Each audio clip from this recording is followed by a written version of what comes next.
दोस्तों साथियों नमस्कार, मैं हूं आपका स्वतंत्र फोटो जर्नलिस्ट और हम आज बात कर रहे हैं भारत तिब्बत सहयोग मंच के राष्ट्रीय महामंत्री श्री पंकज गोयल जी से। सर, आपका यूट्यूब चैनल मनोज अलीगढ़ी पर स्वागत है। सर, बहुत बहुत आपका आभार। भाई साहब, भारत तिब्बत सहयोग मंच की क्या बैकग्राउंड है और सर आपके संगठन का उद्देश्य क्या है? ऐसा है, कोई भी संस्था अनायास नहीं बना करती है और भारत तिब्बत सहयोग मंच जैसा संगठन तो उद्देश्य से परिपूर्ण है, जिसकी स्थापना राष्ट्रीय स्वयंसेवक संघ के चौथे पूजनीय सरसंघ चालक और पांचवें पूजनीय सरसंघ चालक और साथ ही परम पावन दलाई लामा जी के आशीर्वाद से हुई हो और माननीय इंद्रेश जी के द्वारा की गई हो। ऐसे देव पुरुषों के द्वारा जब जिस संगठन की स्थापना होती है तो वो उद्देश्य से परिपूर्ण होते हैं। और भारत तिब्बत सहयोग मंच जिस प्रकार चीन की विस्तारवाद की नीतियां हैं, जिस प्रकार चीन के द्वारा पाकिस्तान और पाकिस्तानी आतंकवाद को बढ़ावा दिया गया और जिस प्रकार भारत ही नहीं हिमालयन रीजन के अनेकों देशों की भूमि हड़पने कब्जाने का आरोप चीन के ऊपर है, आरोपी हत्या ही है। और जिस प्रकार विश्व के सबसे शांतिप्रिय देशों में से एक तिब्बत पर कब्जा करना, मानव अधिकारों का हनन करना, पर्यावरण का विनाश करना, ऐसे अनेक तमाम विषयों को लेकर भारत तिब्बत सहयोग मंच की स्थापना की। संगठन के सामने सर किन किन चैलेंजों का सामना करना पड़ रहा है संगठन में? चैलेंज तो कुछ नहीं जी, काहे के चैलेंज, और हम किसी चैलेंज को नहीं मानते हैं। और बहुत ही निकट भविष्य में जिस प्रकार से मैं ये कहूँगा कि भगवान श्री राम के भव्य मंदिर का निर्माण हम होते हुए देख रहे हैं, जिस प्रकार इस देश से कलंक धारा के रूप में 370 को हटते हुए हमने देखा है, उसी प्रकार बहुत ही निकट भविष्य में हम कैलाश मानसरोवर तिब्बत को भी मुक्त होते देखेंगे। मान्यवर, आप बता रहे हैं कि जो चाइना का जो माल है, जो चाइना मेड कंपनी के जो सामग्री इंडिया में बिक रही है, उस पर आप एक और रोक लगा रहे हैं। वहीं दूसरी ओर भारत सरकार चीन के प्रोडक्ट को बढ़ावा दे रही है। ये दोहरी नीति आखिर सरकार क्यों चला रही है?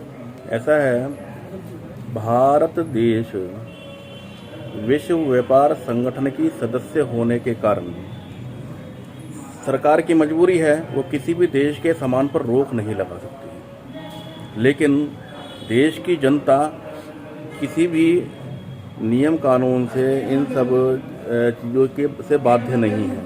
हम सभी भारत की जनता, भारत के नागरिक चीनी सामान का बहिष्कार कर सकते हैं। इसीलिए हमने यही कहा कि भारत की जनता देशभक्ति का परिचय देते हुए चीनी सामान का बहिष्कार करे और दुष्ट, धूर्त, पापी और जो भी संज्ञा दी जाए ऐसे भूमाफिया चीन को, उस चीन को आर्थिक रूप से कमजोर करना होगा। और हम ये मानते हैं जिस दिन चीन आर्थिक रूप से दिवालिया होगा, कमजोर होगा, उस दिन तिब्बत भी आज़ाद होगा और कैलाश मानसरोवर भी मुक्त होगा और संपूर्ण हिमालयन रीजन सुरक्षित होगा। अक्साई चीन और पाक के बारे में आपके क्या विचार हैं? मेरा यही मानना है, भारत तिब्बत सहयोग मंच के द्वारा पूरे देश भर में चीन और पाकिस्तान के खिलाफ धरने प्रदर्शन के रूप में, पुतले की पिटाई के रूप में, पुतले को जलाने के रूप में, चीन और पाकिस्तान की शव यात्रा निकालने के रूप में तरह तरह के कार्यक्रमों का आयोजन हो रहा है। वो क्यों हो रहा है कि पाकिस्तान के द्वारा जो पीओके क्षेत्र है वह वापस लिया जाए। इसी प्रकार कैलाश मानसरोवर तिब्बत चीन से मुक्त हो, अक्साई चीन भारत का अभिन्न अंग है। इन सब बातों को लेकर भारत की सरकार के ऊपर भारत तिब्बत सहयोग मंच के सभी कार्यकर्ता दबाव बनाने का प्रयत्न कर रहे हैं, प्रयास कर रहे हैं। और मुझे लगता है कि भारत सरकार की नीति में कोई खोट नहीं है, लेकिन जो काम देरी से होने वाला हो वह काम जल्दी हो, इसलिए ये दबाव बनाया जा रहा है। साथियों, आप थे हमारे साथ भारत तिब्बत सहयोग मंच के राष्ट्रीय महामंत्री श्री पंकज गोयल जी, जिन्होंने विस्तार से कार्यक्रम के माध्यम से अलीगढ़ के आभा होटल में एक सेमिनार का आयोजन किया और लोगों को जागरूक करने का प्रयास किया। साथियों, हमारे साथ हरदिल अजीज़ श्री दीपक कुलशेष जी साथ में हैं, जो कि आगरा विश्वविद्यालय में फाइन आर्ट डिपार्टमेंट में प्रोफेसर के पद पर हैं और भारत तिब्बत सहयोग मंच के ब्रज प्रांत के अध्यक्ष भी हैं। सर, अगर मैं आपसे सर या एक लाइन में पूछना चाहूँ, संस्था का एकमात्र उद्देश्य बताएं तो सर आप क्या बताना चाहेंगे? हमारा ये जो संगठन है, इसका उद्देश्य है कि हम चीन की विस्तारवादी जो नीतियां हैं उसका विरोध करते हैं। चीन की सीमा, चीनी दीवार, इसके बाद जितना भी उसका वो है वो सब अतिक्रमण है। चीन हमारा कभी पड़ोसी नहीं था। उसने 1950 में तिब्बत पर आक्रमण करके तिब्बत पर कब्जा कर लिया, हमारा कैलाश मानसरोवर हड़प लिया और उसके बाद वो हमारा पड़ोसी बन बैठा। और आए दिन वो ऐसा करता है कि हमारा अरुणाचल, कभी और अन्य प्रांतों को अपना बता करके उत्पाद करता है। तो हमारा तो एक ही उद्देश्य है कि न चीनी उत्पाद और न चीनी उत्पाद। और कुछ कहना चाहते हैं सर?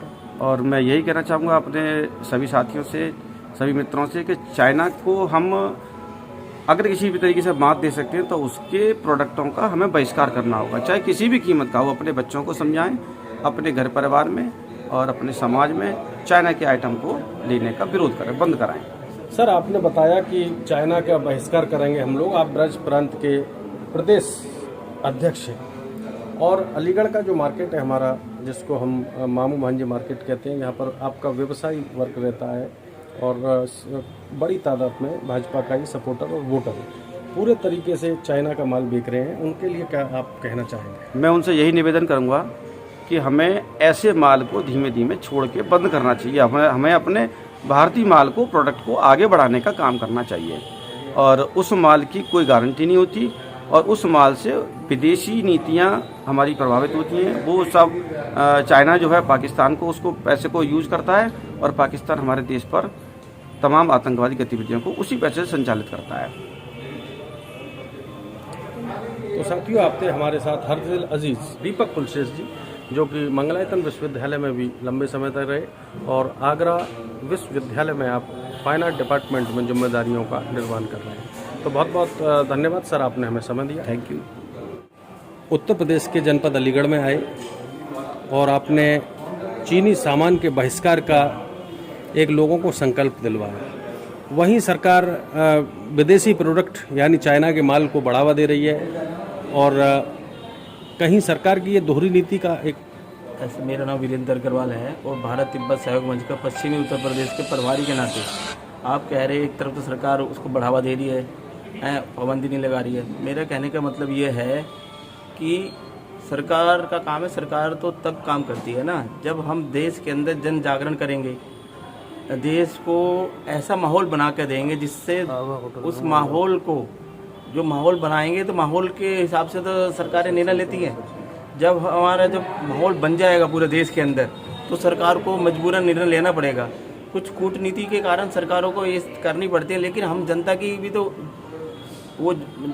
तो वो है ना, जनता भी तो कुछ करे ना। जिस तरह से हमारे सैनिक बॉर्डर पे काम कर रहे हैं और हम यहाँ चाइना का सामान खरीदेंगे और वो जो चाइना का सामान जो खरीदेंगे उस पैसे से वो अपना चाइना अपना तोप गोले इस तरह की हरकतें करेगा और पाकिस्तान को भी सपोर्ट करेगा। सर, सरकार माननीय प्रधानमंत्री जी ने बहिष्कार के लिए कहा था और पब्लिक ने बहिष्कार किया, लेकिन MOU साइन हो रहे हैं। हम जो लोग हैं, हमारे भारत देश की जो जनता है, ये जनता धीरे धीरे समझ आएगी। जैसे अभी आ रहा पीछे से देख रहे हो, पहले तो इस तरह की बातें होती नहीं थी, अब बातें उठने लगी। विचार अभी अलीगढ़ शहर में, शहर से कस्बों में जाएगा, गांव के अंदर जाएगा। लोगों को जब जन जागरण हो जाएगा तो सरकार को पता चल जाएगा, दुकानदार को भी पता चल जाएगा कि भाई ये माल चाइना का है और ये हम खरीद के तो लिया है, हमारा पैसा इसमें ब्लॉक हो गया।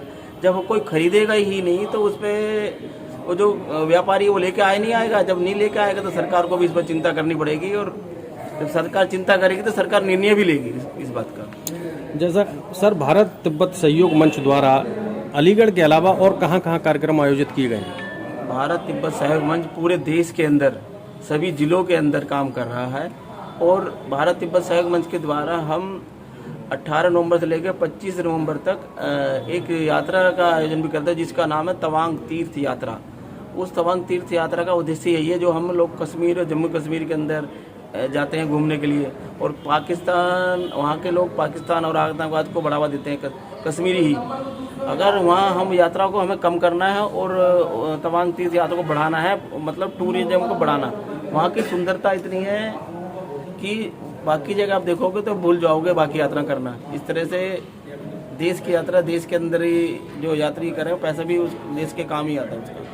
वहाँ का कश्मीर में जाते हैं तो वो पैसा पाकिस्तान से वहाँ के कुछ लोगों को आतंकवाद के लिए बढ़ावा देते, प्रोत्साहन देते, गाते खाते हमारा वो गुणगान पाकिस्तान का करते हैं। अभी भी वो उनकी मानसिकता वही चली आ रही है। और कुछ सर आप कहना चाहते हैं? बस मेरा तो पूरे देशवासियों से यही अपील है, अभी जैसे पंकज गोयल जी ने, माननीय इंद्र जी, हमारे से हम काम कर ही रहे हैं, तो जहाँ जहाँ तक हमारा ये संदेश जाए, इस संदेश को फॉलो करें, जो देश से निविष्ट सभी चीज़ें उनको अपनाएं और विदेशी चीज़ों का, चाइना से तो उसका बहिष्कार करें। ये मेरा संदेश है।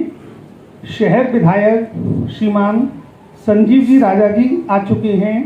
आपसे निवेदन है कि विधायक जी मंच पर अपना स्थान ग्रहण करें।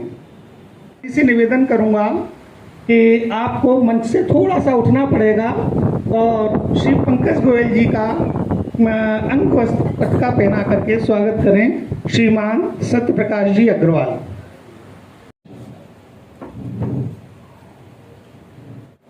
आपसे निवेदन है कि हमारे अनुभव सिंघल ब्रज प्रांत युवा वर्ग अध्यक्ष हैं,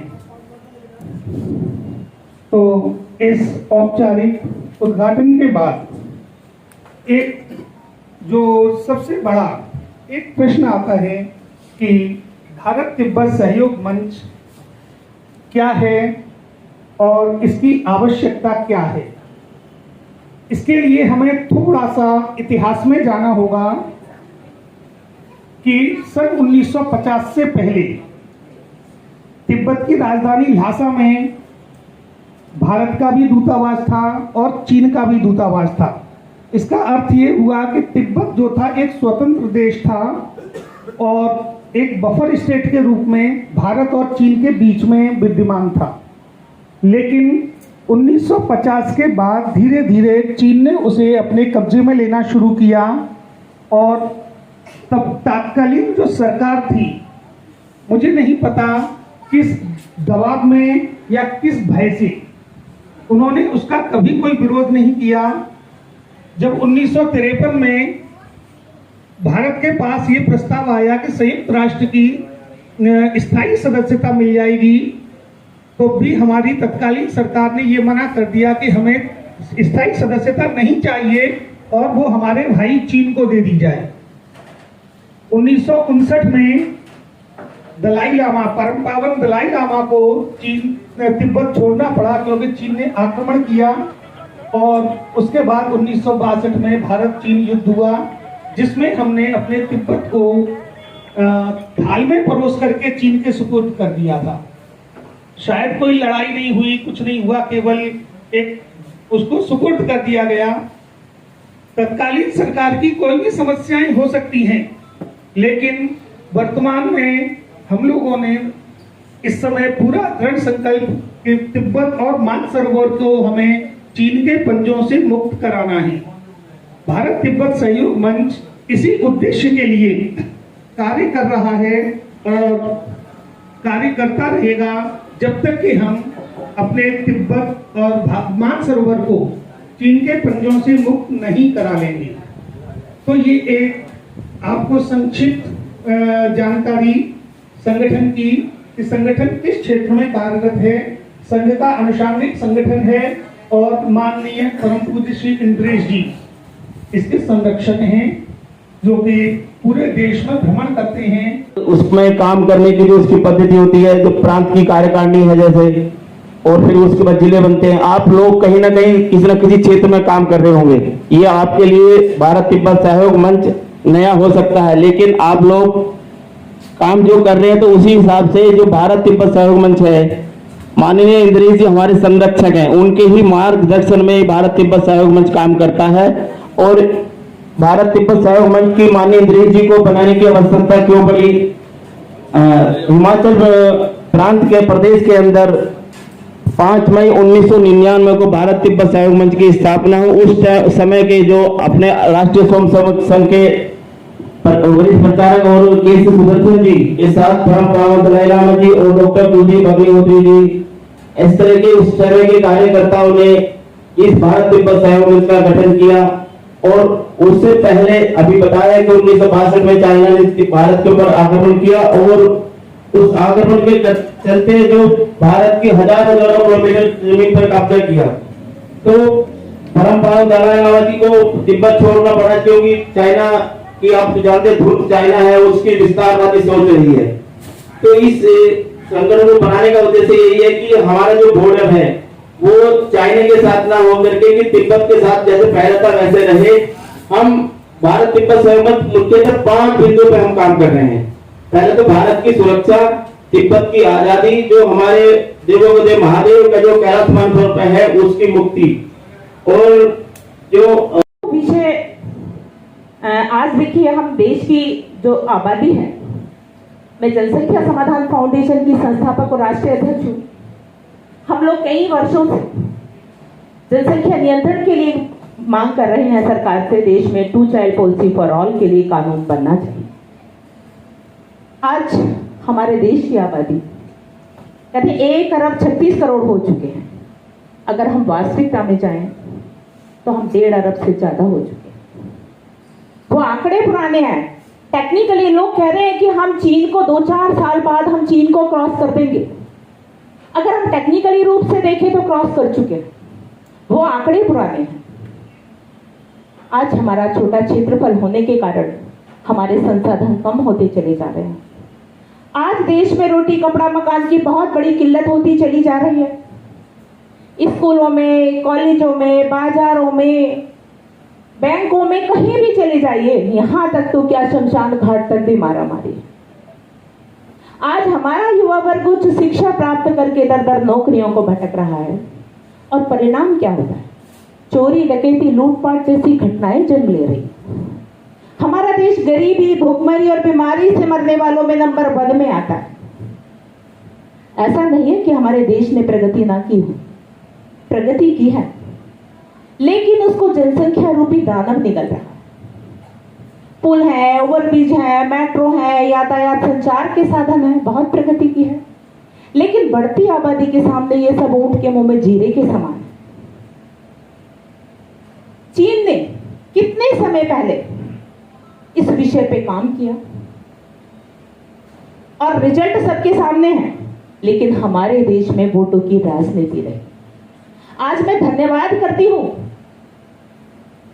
हमारे उत्तर प्रदेश के मुख्यमंत्री योगी आदित्यनाथ जी का, कि जिन्होंने हमारी मांगों का, वर्षों से चली आ रही मांगों का संज्ञान लिया और इस पर ड्राफ्ट बनाया।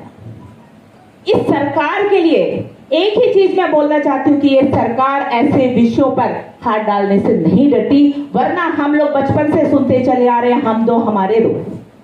लेकिन कोई भी सरकार, हमने हर पार्टी को ज्ञापन दिया, पूरे देश का हमने कोई सांसद, कोई विधायक, कोई डीएम, कोई एसडीएम ऐसा नहीं छोड़ा होगा जिसको हमने ज्ञापन ना दिया हो। लेकिन किसी ने इस पे हाथ डालना तो क्या बात करना भी पसंद नहीं किया। लोग कहते थे कि नहीं बहन जी आपको नहीं पता है, इंदिरा गांधी की सरकार चली गई थी इस मुद्दे के ऊपर। मैंने कहा भाई उस समय सरकार गई थी इस मुद्दे के ऊपर क्योंकि लोग अनएजुकेटेड थे, और उस सरकार का जो तरीका था वो गलत था। उन्होंने जो काम सौंपा था प्रशासनिक मशीन को सौंपा था।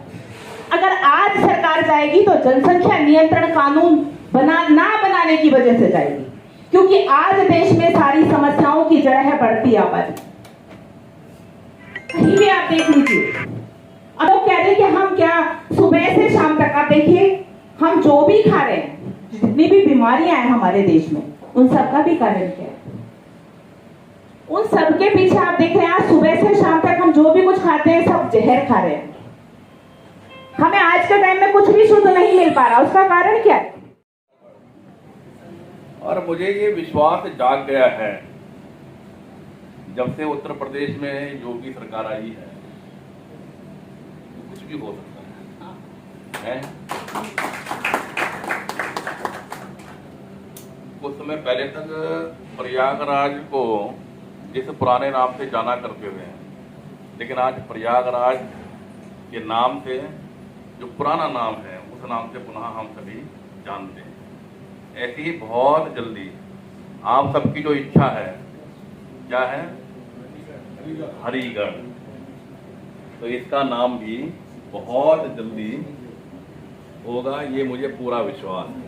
ऐसी ही जिसको गाजियाबाद के रूप में जानते हैं, वो भी गजप्रस्थ के नाम से बहुत जल्दी होगा, ऐसा मुझे विश्वास है। और हो सकता है कि चुनाव आते आते उससे पहले ये सब हो जाए। तो खैर, ये विषय अलग है। आज हम सब कार्यकर्ता भारत तिब्बत सहयोग मंच ब्रज प्रांत, अब तिब्बत क्या है, भारत तिब्बत सहयोग मंच की स्थापना क्यों करनी पड़ी, पहला प्रश्न तो यही है। इसके थोड़ा सा अतीत में जाना पड़ेगा, थोड़ा सा दाऊ जी ने भी बताया। राष्ट्रीय स्वयंसेवक संघ के वरिष्ठ प्रचारक आदरणीय इंद्रेश कुमार जी जम्मू कश्मीर, लेह लद्दाख, हिमाचल प्रदेश में संघ प्रचारक थे। वहां पाकिस्तान की सीमा भी लगती है और चीन की सीमा भी लगती है। एक धूर्त है तो दूसरा पापी है। उन दोनों की गतिविधियों को बहुत नजदीक से देख रहे हैं और उससे पहले भी उन्होंने क्या क्या भारत के साथ किया वो भी उन्होंने देखा। 370 क्या बोलेंगे, कलंक धारा 370 जो इस देश से चुटकियों में हट गई। आज भगवान श्री राम का भव्य मंदिर का निर्माण भी हम सबकी आंखों के सम्मुख हो रहा है और यह कलंक धारा 370 भी हम सबकी आंखों के सामने ऐसे चली गई जैसे कुछ आ ही नहीं तो बात करते थे हिंदुस्तान के अंदर, ऐसे डराते थे लोगों को कि 370 नहीं हो गए, पता नहीं क्या हुआ। लोगों को ऐसे डरा के रखा था कि 370 की बात करना गुनाह था, एक बहुत बड़ा पाप था। और ऐसा था कि 370 की बात करेंगे हटाने के लिए तो पता नहीं यहाँ पर कितना बड़ा बवाल हो जाएगा, कितना झगड़ा हो जाएगा। लेकिन तो देशवासियों का विश्वास जागा है।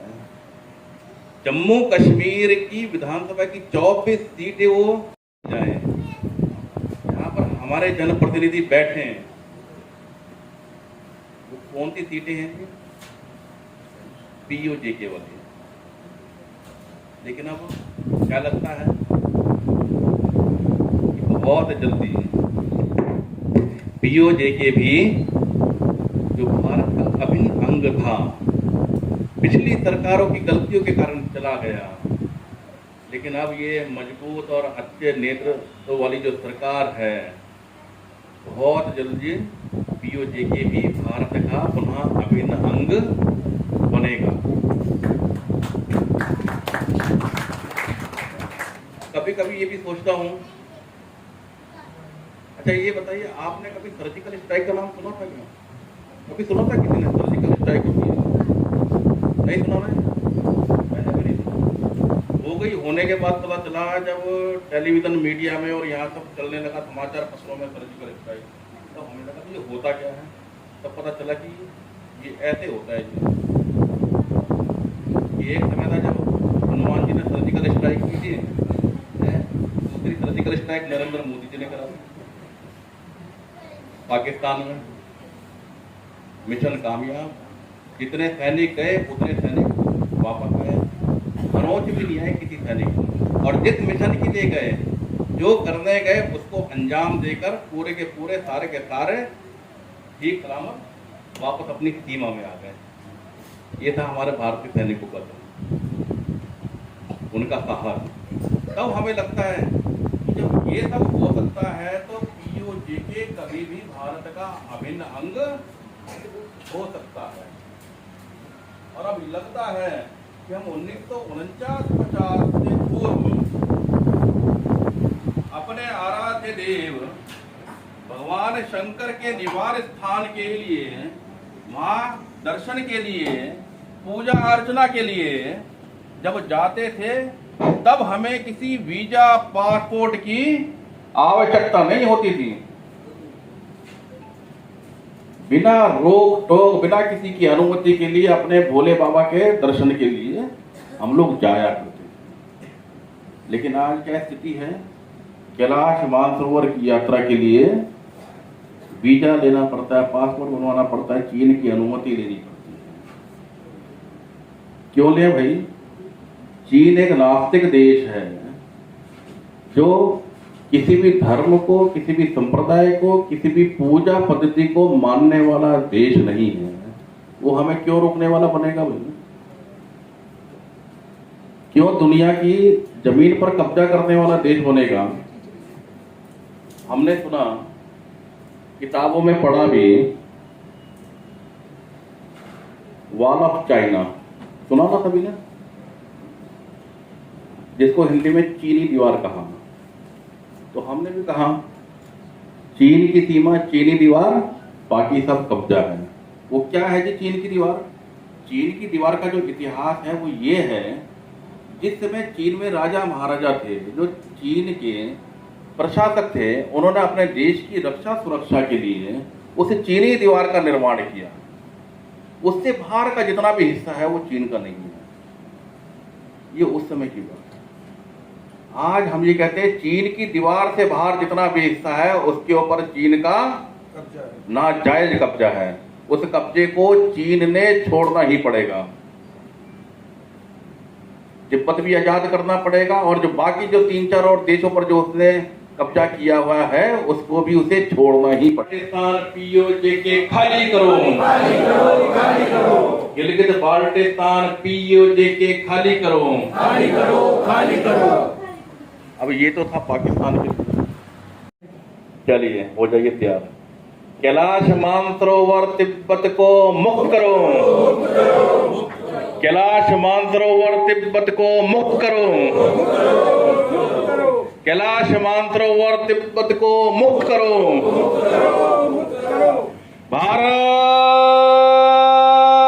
माता की, भारत माता की, वंदे वंदे वंदे वंदे। भारत माता की जय। कैलाश। बहुत बहुत धन्यवाद, बहुत बहुत आभार। आप सबने मेरे को इतनी देर झेला, उसके लिए बहुत बहुत धन्यवाद। भारत माता की जय। हमने तो पहले ही कहा था कि मार्गदर्शन देने का कष्ट करें। आपकी विनम्रता थी कि आप स्वयं को कार्यकर्ता मानते हैं, और निश्चित रूप से संघ में हर व्यक्ति कार्यकर्ता ही होता है, दायित्व होता है, यहाँ पद नहीं होता है। यहाँ पर एक बात और कहना चाहूँगा, अभी पिछले कुछ दिनों में कुछ लोगों ने बहुत जोर का हल्ला मचाया कि भारत सरकार हमारी जासूसी कर रही है। हमने सबने पढ़ा है। मुझे नहीं पता भारत सरकार ने जासूसी की या नहीं की, और मैं उस पर जाना भी नहीं चाहता। यहाँ पर मेरा तो एक दूसरा ही प्रश्न है। जो लोग जिन्होंने चीन की कम्युनिस्ट पार्टी के साथ MOU साइन किया हुआ है, क्या उनकी जासूसी नहीं होनी चाहिए? क्यों नहीं होनी चाहिए? जो लोग चीन के राजदूत के साथ रात के अंधेरे में सपरिवार मिलने जाते हैं, उनकी जासूसी क्यों नहीं होनी चाहिए? उनकी जो लोग जिनके पाकिस्तान और के साथ में जिनके अंतरंग संबंध हैं, उनकी जासूसी क्यों नहीं होनी चाहिए?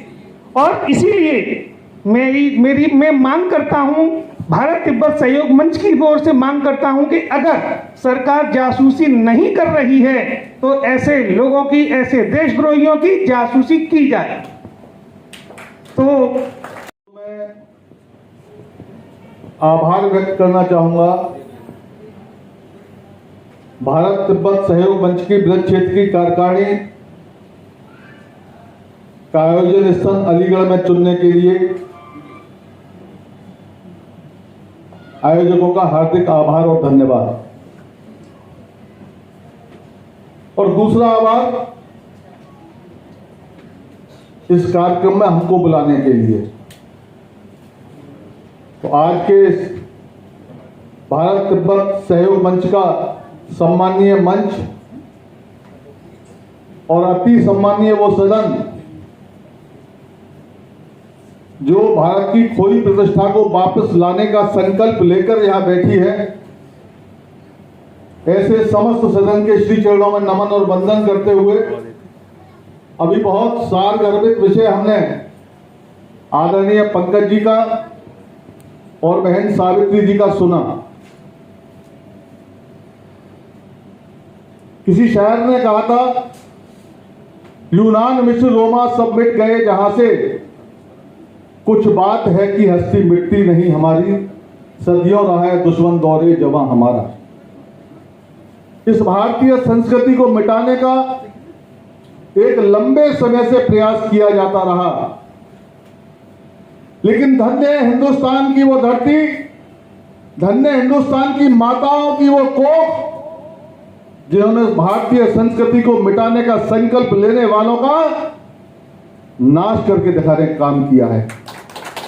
हम ऐसी संस्कृति के पालक हैं, हमारे पास ऐसी ऐसी माताएं हैं जिनकी कोख ने अनेकों सपूतों को जन्म दिया।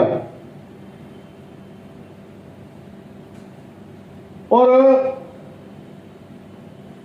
जो कहा कि एक समय का विश्वगुरु और सोने की चिड़िया, आखिर कहां गए हमारे वो सपने। तो मुझे लगता है कहीं ना कहीं देश चलाने वालों की नीति और नीयत कैसी रही, उसके कारण जो सोने की चिड़िया कहलाने वाला देश कभी भिखारी देश भी कहलाया। लेकिन आज कोई हमारी तरफ जैसा देखेगा, जैसे देखेगा उसको उसी तरह से जवाब देने की स्थिति में हमारी सरकार की नीति और नीयत दोनों है।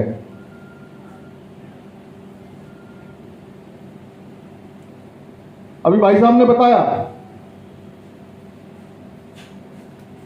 हम छेड़ेंगे नहीं और कोई अगर हमको छेड़ेगा तो छोड़ेंगे भी नहीं।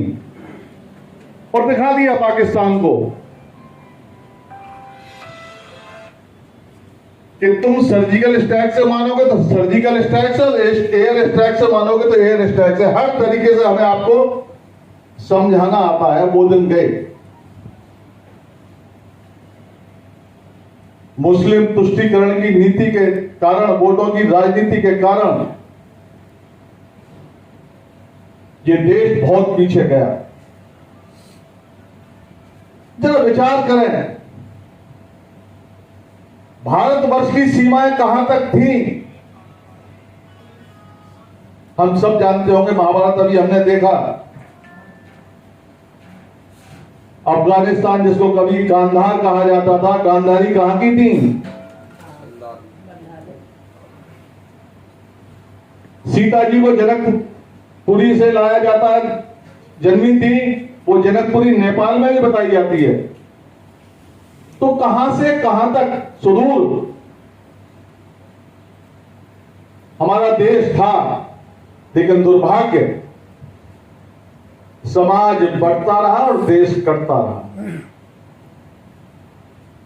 चाहे वो अंग्रेज आए हो या मुसलमान, समाज को बांटने की रणनीति बनाई और उसका परिणाम हमारा देश भौगोलिक दृष्टि से लगातार कटता चला गया। आज सौभाग्य का विषय है और मुझे कहने में कोई संकोच नहीं है। केवल कुछ कह लेने से, कुछ कर देने से ही हम आगे नहीं बढ़ पाते, लक्ष्य तक नहीं पहुंच पाते। धीरे धीरे हम आगे बढ़ेंगे तो निश्चित रूप से जो हमारी मांग है, मानसरोवर और तिब्बत को मुक्त कराने की, तो जरा विचार करो मित्रों। जिस राम जन्मभूमि पर आज पावन मंदिर बनने जा रहा है, उसका आंदोलन कोई कल या परसों से नहीं चला। सदियां लग गई थी, अनेकों शहीद हुए थे, बलिदान हुए थे। उसके बाद पंकज जी सौभाग्य से मैं विद्यार्थी परिषद का कार्यकर्ता रहा हूं और वर्षों हमने नारे लगाए धारा 370 हटाओ, लेकिन आज साकार हो रहा है वो। तो एक शुरुआत यदि हमने की है तिब्बत को मुक्त कराने की, एक शुरुआत यदि हमने की है भगवान महादेव की जन्मस्थली, भगवान महादेव की कर्मस्थली, भगवान महादेव जी के निवास स्थान को मुक्त कराने की, तो निश्चित रूप से आने वाले समय में मुक्त होंगे। और एक बात कह के मैं अपनी बात समाप्त करूंगा, में विचार करें हमारा खान पान क्या है, हमारा रहन सहन क्या है, हमारा वेशभूषा क्या है, इन युद्ध करने वाला व्यक्ति बताया जाता हो, उस देश के व्यक्ति की मानसिकता पर हम विचार कर सकते हैं क्या? उसकी सोच, कहावत है जैसा खावे अन्न वैसा बने मन। तो पिछली सरकारों ने जिस तरह से इस देश के इतिहास को कुचला है, बदला है, आज आवश्यकता है उस इतिहास को बदलने की। इस पर मुझे एक बात ध्यान आती है कि एक क्लास में टीचर ने पूछा बच्चे से कि सबसे ज्यादा भाषाएं किसे आती हैं, तो बच्चे ने कहा योगी जी को। योगी जी को उनको कैसे? कि वो कहते हैं कि जो जिस भाषा में समझेगा उसी में समझाएंगे। तो इसका मतलब ये हुआ उनको सबसे ज्यादा भाषाएं आती हैं। तो ये सेशन अध्यक्षीय उद्बोधन के लिए मैं आमंत्रित कर रहा हूं भारत तिब्बत सहयोग मंच के ब्रिज प्रांत अध्यक्ष श्रीमान दीपक जी कुलश्रेष्ठ।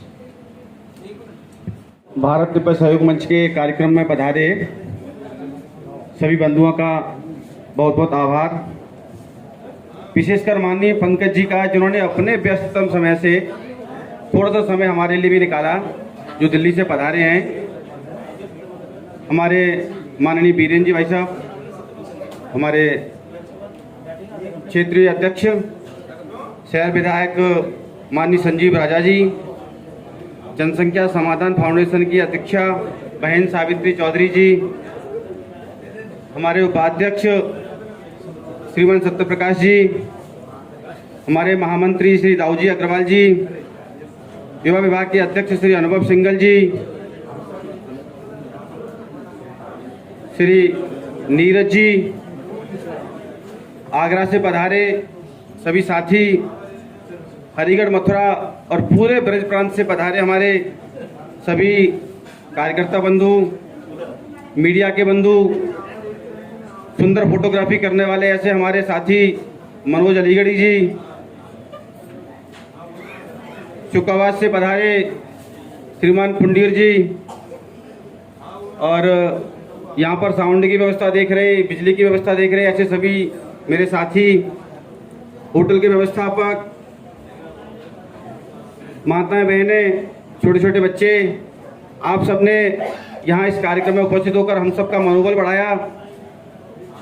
इस कार्यक्रम में प्रत्यक्ष और अप्रत्यक्ष रूप से उपस्थित सभी साथियों का भी मैं हृदय से बहुत बहुत आभार व्यक्त करता हूँ। बहुत बहुत धन्यवाद। जय हिंद।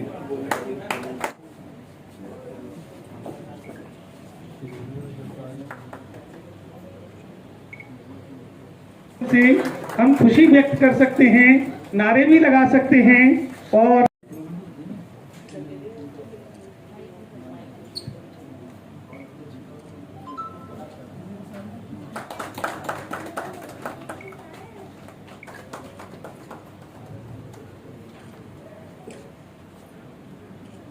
भाई साहब दाऊ जी अग्रवाल जी ये सम्मान से रह गए हैं, तो उपेंद्र अग्रवाल जी से मैं निवेदन करूंगा कि पट्टा पहना के भाई साहब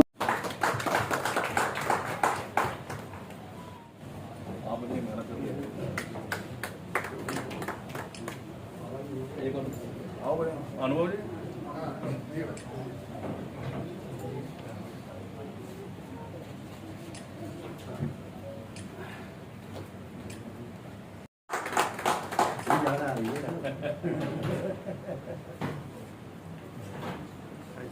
मेरे भाई